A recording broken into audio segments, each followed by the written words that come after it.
Որն է դատավորների կարգապահական պատասխանատվության ինստիտուտի նպատակը։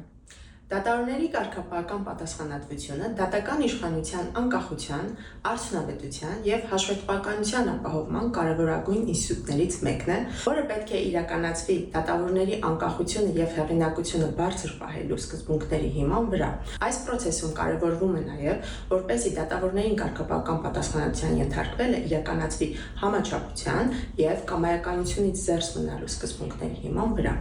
Ինչ հիմքերով են հիմնականում հարուցվել կարգապահական վարույթներ։ Մեր կողմից իրականացված ամենամյա ուսումնասիրությունները ցույց են տալիս, որ դատավորների նկատմամբ հարուցվող կարգապահական վարույթների հիմքում հիմնականում ընկած են դատավարական իրավունքի նորմի խախտումները, որոնք առանձին դեպքերում ուղեկցվում են նաև վարքագծի նորմի խախտումներով։ Միևնույն ժամանակ պետք է նաև նշենք, որ դատավարական նորմի իրավունքի խախտումները ուղեկցվել են նաև նյութական իրավունքի նորմի խախտումներով։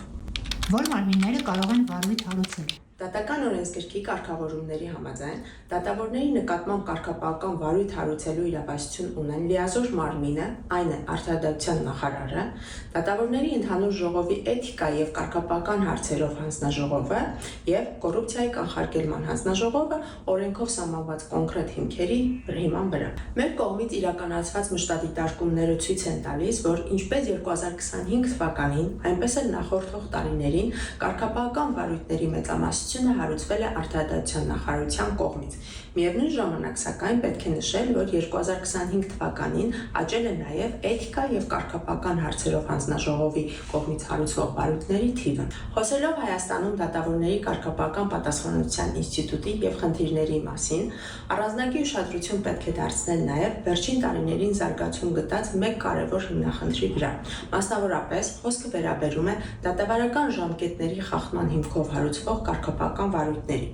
Այս հարցը կարևորվում է այն պատճառով, որ Հայաստանի Հանրապետությունում դատական իշխանությունը ինքնի և դատավորները գտնվում են ծանրաբեռնվածության ներքո և աշխատանքը իրականացվում է գերծանրաբեռնվածության պայմաններում։ Մեր ուսումնասիրությունները ցույց են տալիս, որ բազմաթիվ են դեպքերը, երբ վարույթները հարուցվում են դատավարական ժամկետների խախտման հիմքով։ Այս դեպքում, սակայն, վրա են հասնում որոշակի հարցեր, որոնցից առաջինը կապվում է այն խնդրի հետ, թե մասնավորապես ինչպիսի ընտրանքով է տեղի ունենում նմանատիպ հիմքերով վարույթների հարուցումը, որովհետև համատարած ծանրաբեռնվածության պայմաններում առանձին դատավորների նկատմամբ վարույթի հարուցումը կարող է ստեղծել ընտրովիության պատկեր։ Բացի այդ, հաշվի առնելով այն հանգամանքը, որ ծանրաբեռնվածության հարցը ինքնին համարվում է համակարգային խնդիր, գտնում ենք, որ առանձին դատավորների նկատմամբ կարգապահական վարույթ հարուցելով խնդրին լուծում տալու մոտեցումը արդյունավետ չէ, քանի դեռ համակարգային ծանրաբեռնվածության խնդիրը լուծված չէ։